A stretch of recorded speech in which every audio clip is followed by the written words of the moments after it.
As Connor Jennings has received the honorary lifetime membership of the Trosk for his great work and service for the club over the years. I think it was 2016 that he came into the club, and he fully deserves that. And Dale Jennings has just signed for Vauxhall.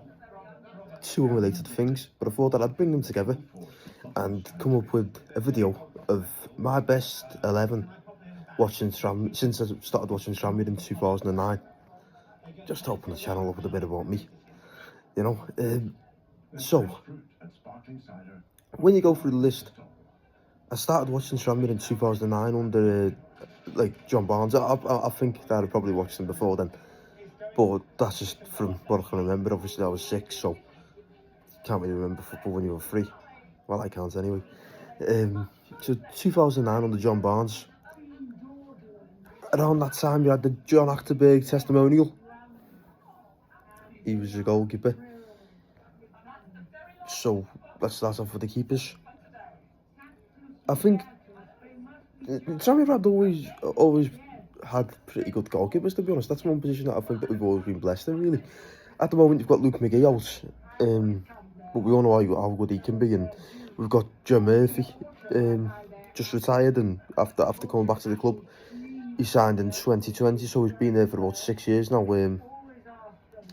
I don't think, with him, I think he would have liked to maybe have progressed the keepers a bit more on. But obviously he had the massive injury to McGee, and he's had to see over quite a lot of goalkeepers if you think about it, because doing who else both at the same time, Scott Davis's injury in 2021, so he's had to deal with injuries, form issues. Ross Lewin obviously didn't work out, did he? Who else again didn't quite work out? I'm not sure what he is now, but he's someone in the lower leagues. I think he's at Radcliffe, but I could be wrong in that. And then Morosi coming on loan. So he's obviously had a role in sort of pushing the players on, and you can see that on the sidelines. That he was very, very involved, and now we've got Brian Jensen, who should be good with his experience in the game. He's a football legend, and I remember him playing for Burnley. So my best keeper since I started to watch Tranmere in 2009. You need to give Scott Davis a mention, because obviously he played his part in 2 promotions and made a good amount of saves as well. But I think in terms of quality, and listen, I'm open for debate here, but I'd probably say Joe Murphy. To be honest, going off the last 16 years, 17 years, you think of that performance at Grimsby, and to do that at the age of 45, that's highly respectable. And I think in his playing days, when he was a bit younger, but even 10 years ago, he was 35, and that's coming to the end of the days. He was a very good keeper. So to watch him with Tranmere and to see him represent the club where he started out at, was very, very good, to be honest. And I'm happy that he's played his part in keeping the club up. So I'll probably go Joe Murphy in goal. In defence, in Goodison. That doesn't really need much explanation, that really. The Buffalo soldier, he was class, wasn't he? And then your other centre-backs, McNulty, he's got to be in there. And Peter Clark for me. I'm going to go with a back 5, which not too sure if people will like that as well. Back 5. But yeah, I'd go Clark, McNulty and Goodison. McNulty's performance in that final against Newport was different gravy, to be honest. The way he come on, he'd had a bit of a rocky season with his form, and you know the size of him, and coming to the end of his playing career then, but he smashed it that day. So you got to go those 3 at the back for me. I don't think anyone would get past them. Left back, I loved watching Eddie Clark, but I don't think you can really say Eddie with the amount of time that he spent at the club. Well, yeah, I thought that he could have done some really good things. If he stayed at Tranmere, he moved to Fleetwood, didn't quite work out, and then his career is sort of petered out, hasn't it? Unfortunately, it'd be good to see him back in the game sometime soon, but yeah, that's quite a sad story. Left back then, what isn't a sad story, and it's the reason why we should get the academy back up and running.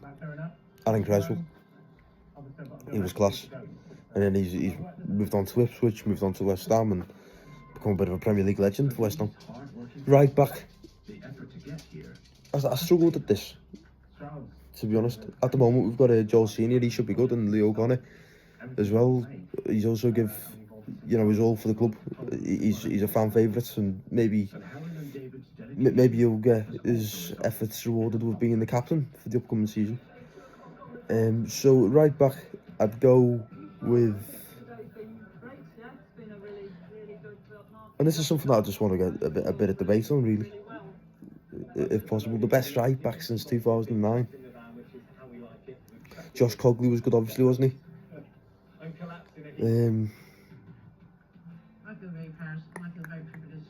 I'm going to struggle in saying the perfect one here, I think. But you probably go with Vaughan was good as well. The best right back.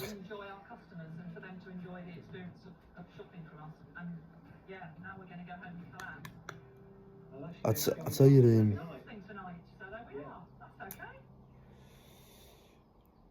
I struggle. I don't think we've had a proper consistent one there.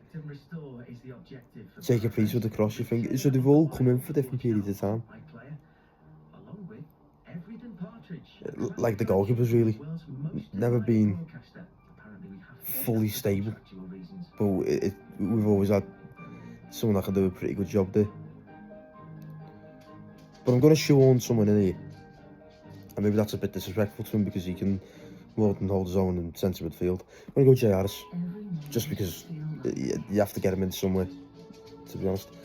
So we'll go Jay Harris there. Centre midfield. With two in midfield. Got David Perkins. The way he come into the club again at the end of his career, he smashed it and helped us getting on to achieve promotion. Mickey Mellon said in his 100 Day of Leadership book that he did with Phil Denton that Perkins was quality when he come in. You know, he raised standards and helped us go on to achieve the success that we did that season. Unfortunately, the next season, demotion and all that sort of mess, which leads us to where the club is now, really. But Dave Perkins, for that season alone, he gets in there for me in centre midfield. Another centre midfielder.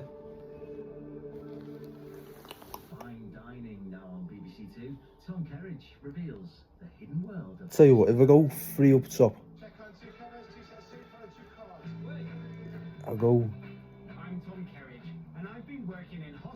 I'll put Connor Jennings in centre midfield next to Dave Perkins there. I think those two could do a job together. Obviously, Connor Jennings isn't out and out centre midfield. Jay Harris isn't out right back, is he? So, but if I go Connor Jennings and Dave Perkins, that's a mixture of the two, isn't it? Connor Jennings, absolute leader, as I started this video off with, honorary lifetime membership of the Trust, the Tranmere Supporters Club, and he fully deserves that. He scored against Forest Green at Wembley. No, sorry. He scored against Forest Green at Wembley. Quite a good goal from outside the box. He assisted the goal for James Norwood, the most important goal in the club's history. And then against Newport as well, with the header at the end, won us the game. So he's got to be in there, Danny.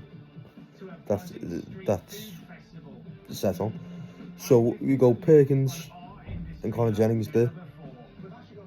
Obviously, you had the situations around Connor Jennings as well, playing in those games. He smashed his health battle around that time, and he's served his club really, really well. It's good to have him back at the club. He signed a year contract extension. I'm not sure how much he'll play next season, but it's good to have him around.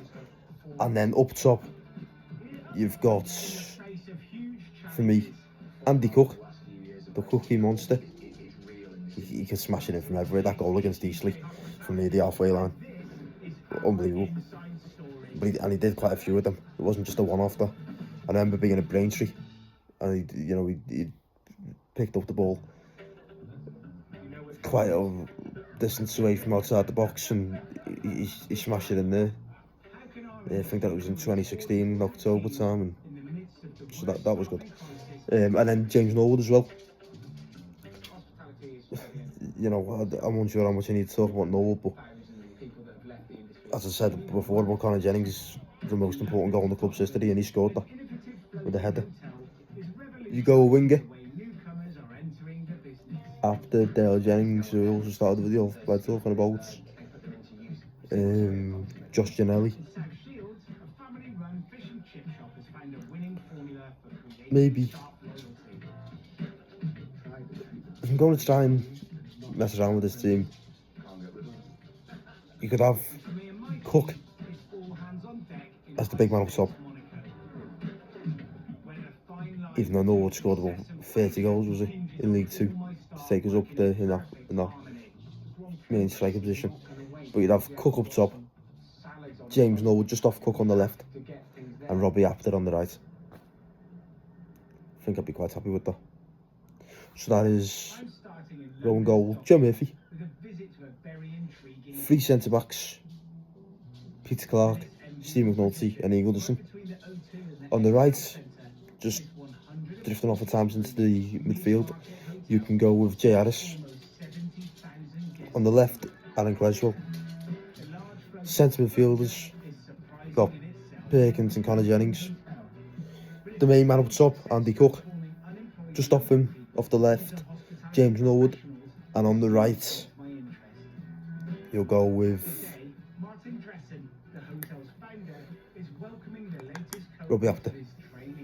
Pretty good team, I reckon. 11 of the best since I started supporting Tranmere in 2009.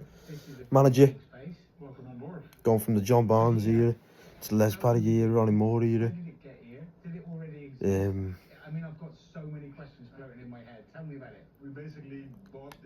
Ronnie Moore, then Brabham, Mellon, Dawes, Adkins. There's been a real bunch in there. Probably go, well, it's not probably, it's Mickey Mellon, innit? Like, that's your manager. But my top 3, just to branch that off a little bit, because I think Mickey Mellon's the out-and-out winner there, really. He's won the promotions, he's the main man. You go with your other 2 managers around that period at the time. 3 ways, Adkins, Dawes. No, Adkins, Mickey, Adams and Barnes. Probably 3 ways, because Barnes got it off the back of Ronnie Moore's probably success in, trying to get us into the League One playoffs. It was a near failure, and then the club's just been in a downward spiral since then. So 3 ways, there's Adkins, Adams and Barnes. But your 3 best, Mickey Mellon's the main man. Your other 2, probably go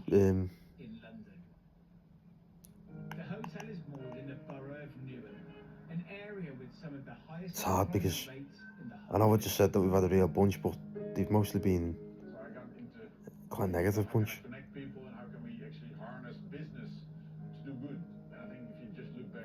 I'll say that since 2009,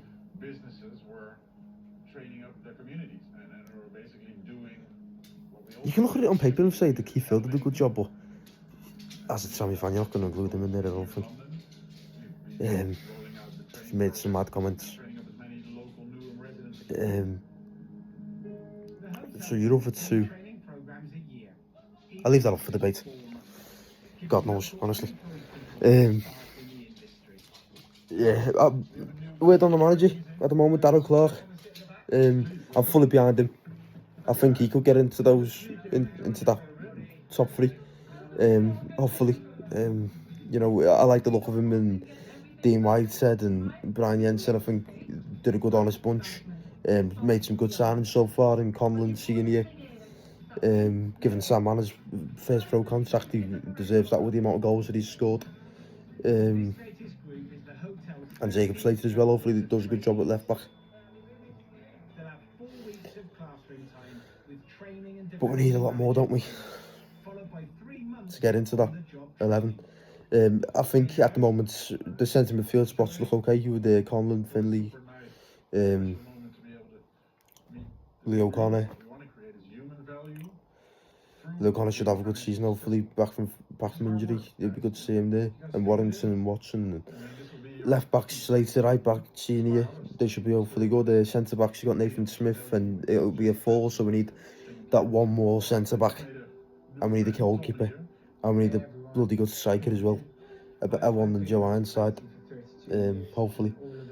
And then we need the right winger as well, don't we? Someone like that, Robbie After we just said. But it's tough at the moment with the ownership situation, and we can only hope it gets better. Hopefully today with a new signing. Hope you enjoyed the video. As always, you know, leave a comment. Let's see who your 11 is since, I'll say since 2009. I think that's a pretty good region to leave it in. My time supporting the club, 17 years. Quite a lot's happened, hasn't it? Who would make your best 11 since 2009?